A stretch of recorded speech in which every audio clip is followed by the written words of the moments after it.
आते हैं। अब समास की बात करते हैं। समास क्या होता है? जिसके पास मास होता है वही समास हुआ?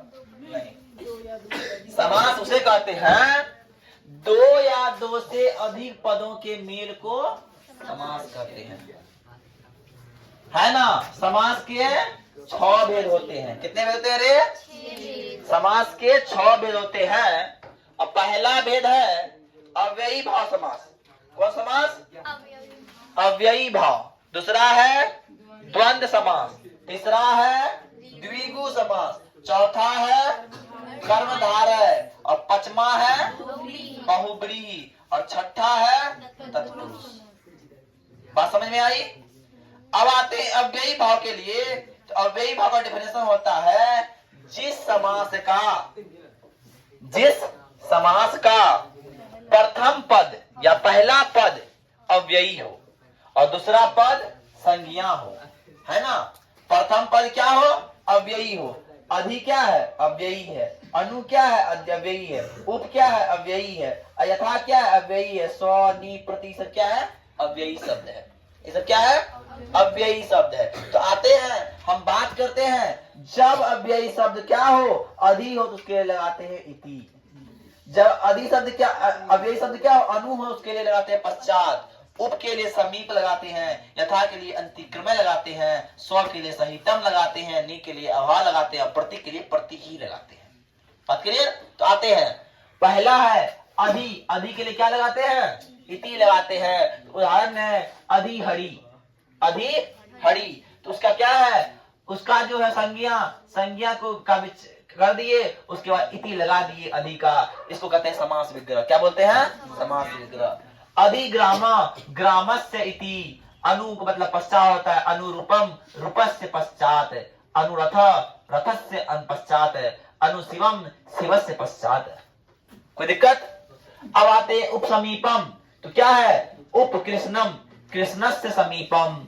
उपवनम, वनस्य समीपम। उपसरलम, सरलया समीपम। उपगंगम, गंगाया समीपम। कोई दिक्कत? अब आते हैं यथा। क्या होता है? यथा का देखो होता है यंती क्रम से ही होता है हर जगह। यंती क्रम से इति भी ला होते हैं या अंति क्रम में जा रहा है वो भी सही है ना। ऐसे मान लो यथा शक्ति, शक्ति अंतिक्रम इति। यथा लेखनम, लेखनम अंतिक्रम इति। यथा इच्छम, इच्छम अंतिक्रम इति। यथा विधि, विधम अंतिक्रम इति। यष्ठम, इष्ठम अंतिक्रम। कोई दिक्कत? यथेष्टम है, ये इष्टम है। अब आते हैं सौ का होता है सहितम। सौ क्या होता है? सहितम। तो सौ चित्रम, चित्रेण सहितम। पूरा सचित्र मतलब क्या होता है? पूरा चित्र, है ना। जो पूरा चित्र हो वो क्या है? सचित्र है। तो चित्र के सहित, है ना। सौ उदाहरण, सौ उदाहरण, है ना। सौ उदाहरण होगा, सौ उदाहरण, है ना। उदाहरण सहितम, उदाहरण के साथ। अब प्रति के लिए क्या लगता है? प्रति लगता है। इसका समास विग्रह कैसे होगा? इसका है प्रत्येक, प्रति जोड़ एक, प्रत्येक। तो एकम, एकम प्रति। प्रति जोड़ एक प्रति होता है ना। तो एकम, एकम प्रति। प्रतिदिनम, दिनम जो प्रति जोड़ दिन, दिनम हो गया ना। तो दिनम, दिनम प्रति। प्रत्याहम, प्रति जोड़ अहम, अहम, अहम प्रति। और प्रति द्वारम, द्वारम, द्वारम प्रति। हो गया। और नी मतलब होता है अभाव। किसमें क्या है? कहा जहां उसका अभाव होता है ना, नी लगाते हैं। तो क्या है? निर्जनम, है ना। जनानाम अभाव इति। और निर्विघ्नम, विघ्नानाम अभाव इति। जहां विघ्न हो वही तो, जहां विघ्न नहीं हो वही तो निर्विघ्न है। तो मतलब विघ्नाम अभाव इति। जहां अभाव, जहां विघ्न का कोई अभाव, विघ्न का अभाव है, जहां विघ्न का अभाव है, किसी प्रकार का विघ्न नहीं है, उसलिए उसको क्या बोलते हैं? निर्विघ्नम बोलते हैं। कोई दिक्कत?